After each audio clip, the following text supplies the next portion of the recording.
What's going on, guys? Welcome to my YouTube channel, Divinity, where we talk about everything from astrology, spirituality, to numerology, crystals, divine energy, chakras, and more. If you guys haven't already, go ahead and press that like and subscribe button. Make sure you press that notification bell to stay updated on when I post.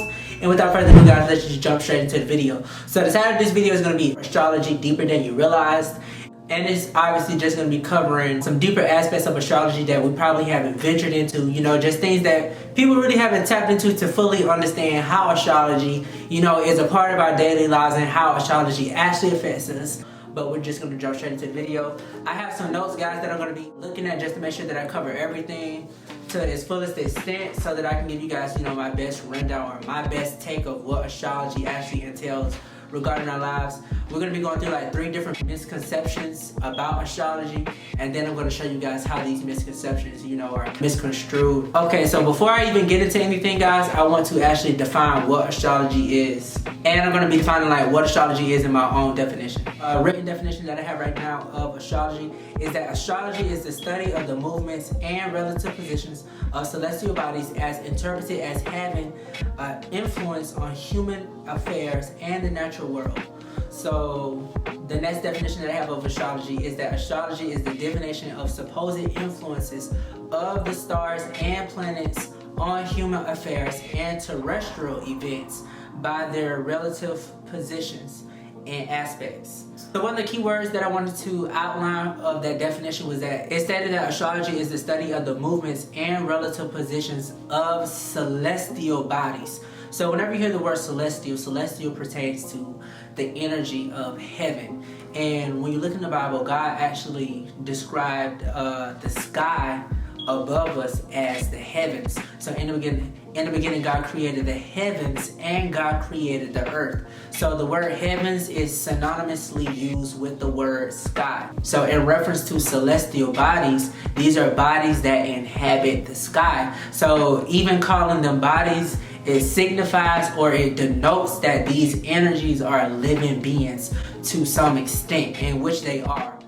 Everything within our reality is made up of energy. So pretty much the celestial bodies, they have an effect on what's going on Earth. The same way that the sun affects the Earth, the same way that the moon affects the Earth, all the other planets and even all the other constellations and comets, they affect the Earth to a certain degree, to a certain extent, and they affect us the same way that they affect the Earth, because we are made up of the same components that the Earth has. I have this little astrology book that I will read out of just a bit, but I got this book at Books A Million. You can also order this book off of Amazon. It was $19.99. You guys can go get that if you want it. This is not a paid promotion. I'm just putting you guys onto information that was accessible to me. So before we even get into it, I want to outline something about astrology. I'm going to read this little section of the book real fast, and it's just pretty much stating that astrology is a science. You guys could pause it and read it if you want, but I'm also going to read it to you guys. So astrology, the first science. For as long as eyes have looked up toward the heavens, humankind has strived to understand its place in the universe. Astrology, arguably the first science, connects our human souls to the movement of the heavens and celestial rhythms.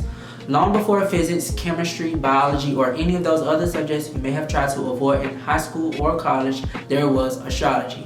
As early as 2900 BCE, the Sumerians built temples in the form of ziggurats, which are terraced pyramids, to observe the stars and planets. So it's a pretty safe assumption that astrology existed even before this. Next page. From its ancient beginnings, astrology soon developed into an incredibly complex practice. Astrology and astronomy became one science, and astrologers were the best educated people. They had to understand astronomy, math, spiritual symbols, and mystic meanings, psychology, and human nature. Early scientists used astrology to explore the relationships between the position of Earth and the position of celestial bodies in the heavens. It shouldn't come as a surprise that astrology was taught in the universities until the 1600s, when rational science took over. Today, most astrologers are still very well educated and often hold college degrees in various fields as well as certifications in astrology. They frequently have training in psychology or counseling, and in addition to their in-depth knowledge of astrology, they have a great deal of spiritual understanding. Okay, so in my own words, astrology is pretty much used to determine a person's unconscious behavioral patterns. So pretty much just the things that you may not notice about yourself. Sometimes even with astrology, you will notice that once you look up what your full natal chart is, and I'll explain what a natal chart is later on within the video, but once you look up what your full natal chart is, you'll start to see that you already saw certain things within yourself. You didn't necessarily need astrology to show you that, but sometimes you do need an outside perspective of who you are in order to fully see yourself, you know, just from a zoomed out perspective. But astrology is used to determine a person's unconscious behavioral patterns, their natural predispositions, with the intent of cultivating the talents of that individual. So once you are informed of who you are in an expanded outline form, you have the ability to consciously change or, you know, transmute your energy to a higher level. So astrology isn't just a tool to blame all your toxic traits on, but a way to see yourself outside of yourself. So it's a way that you can understand how to vibrate higher. Astrology is also alchemical. Astrology informs you of your natural inclinations and of the elements that make up or composite your entire being. So once you know what elements rule or reside in specific planets of your chart, you can cultivate it and create a brighter image of yourself. But the first misconception that I will be covering is that we only have one zodiac sign. This is the main misconception that a lot of people have. People go around with this pre-misconceived notion that we only have one zodiac sign.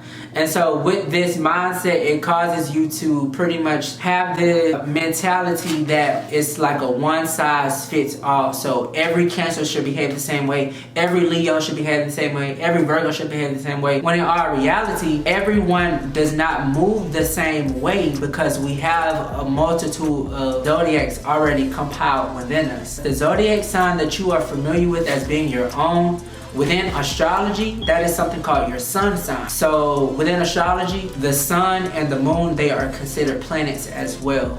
The sun changes signs every 30 days. So that's why every 30 days we always move into a new zodiac sign, because that is the cycle time, or that is the transit time that the sun takes to, you know, to enter and exit a sign. So every 30 days the sun always changes its sign.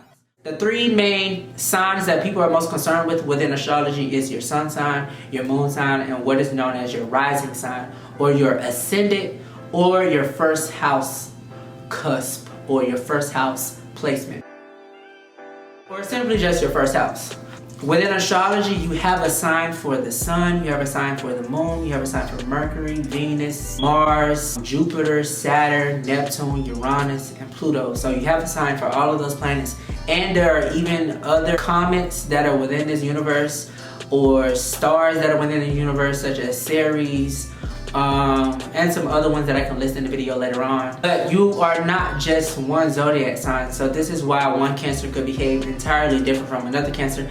And the reason that I state Cancer first is because obviously I am a Cancer sun, Mercury, and Venus. So like I said, the first misconception is that we only have one zodiac sign. But this zodiac sign that you know to be your own is what is called your sun sign. Each planet within our solar system, they all have their own transit time in which, you know, they rotate throughout all 12 signs. Alright, so guys, going back to this first misconception that we only have one zodiac sign. So I want to explain the basis or the premise of what astrology entails. So astrology is pretty much planet based. So zodiac signs, they come from, or they originate or emanate from planets. So every zodiac sign that we have, they come from one or two planets. Each planet acts as a landlord governing one or two signs. So every planet within our universe, it has one or two zodiac signs. You can refer back to a planet to further understand why a zodiac sign behaves the way it does. Its temperament is sanctioned by its ruling planet or planets.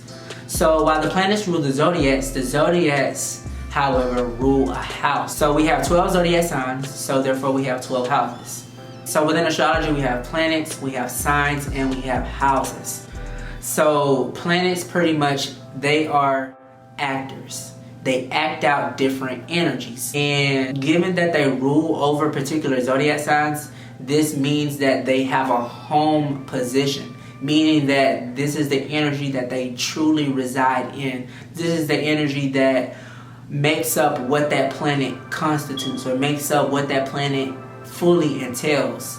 So other than the sun and other than the moon, all the other planets that rule over all the other planets rule over 2 zodiac signs, excluding the 3 outer planets, Neptune, Pluto, and Uranus. Okay, so pretty much zodiacs are the expressions of the planets. They are just the planets personified. So looking at the zodiac signs are just the different characteristics, or they are just the roles that these planets play. So the planets, they can rotate throughout all 12 of the zodiac signs. But however, one of those signs are the home position of each planet. So each planet has its own home position, meaning it is home in this sign. It performs very well in this sign because it is most accustomed to and is most familiar with this particular energy. So whatever sign that the planet is home in, that is the energy that it will be most comfortable in. However, its exalted sign is the energy that it performs the best in, irregardless of whether or not it is home in another sign. So houses are the different areas of life a human will experience, and each house is tied to a particular planet. So each planet, pretty much, they give out a house and they give off a zodiac sign. Houses can be seen as the environment, the stage, or a focal point of life. Such as that at the time of your birth, each planet was orbiting throughout various different signs. Some planets can be in the same signs and houses. So if you have like 3 planets within one particular house and one particular sign, that it will be known as a stellium, because these planets are now grouped together. It's almost, they call it also a conjunction, meaning these energies are now conjunct each other. They're like adjacent to one another. They are placed congruent with each other. They're like friends. They're communicating with each other. They're collaborating with each other. They're getting together and they're creating in correlation with one another. Just like how one astrologer said, or spiritual influencer stated, she stated that when you have a conjunction, pretty much the planets are having a conversation. So they're in the same sign, they're in the same house, they're in the same energy, and they're having a conversation. They're communicating back and forth to each other what it is that they can do with this energy. And they're gonna pretty much decide how this energy is played out in your life. And they change, because when you have multiple planets in the same house, this gives you a better feel of that energy, because one planet could be brought down by that energy, whereas since you have another planet in that sign, it kind of helps out the planet that is suffering in that energy, in that area. So it brings that energy back up in a different way, depending on what planet it is. So pretty much with this essence, given that we all have planets and all the planets were in different signs, this pretty much entails, or it signifies, or it means that all the planets are inside of you. And since all the planets are inside of you, that means every zodiac sign is inside of you, and every house is already inside of you, because each planet is tied to a zodiac sign and a particular house. So we all have these energies, but wherever you have the different signs of your planets, that is pretty much just the focus of life that you're pretty much zooming in on right now. So wherever sign you have a planet in, or whatever house you have a planet in, that is going to be like your greatest focus within this lifetime. Alright guys, so moving on to misconception 2 about astrology.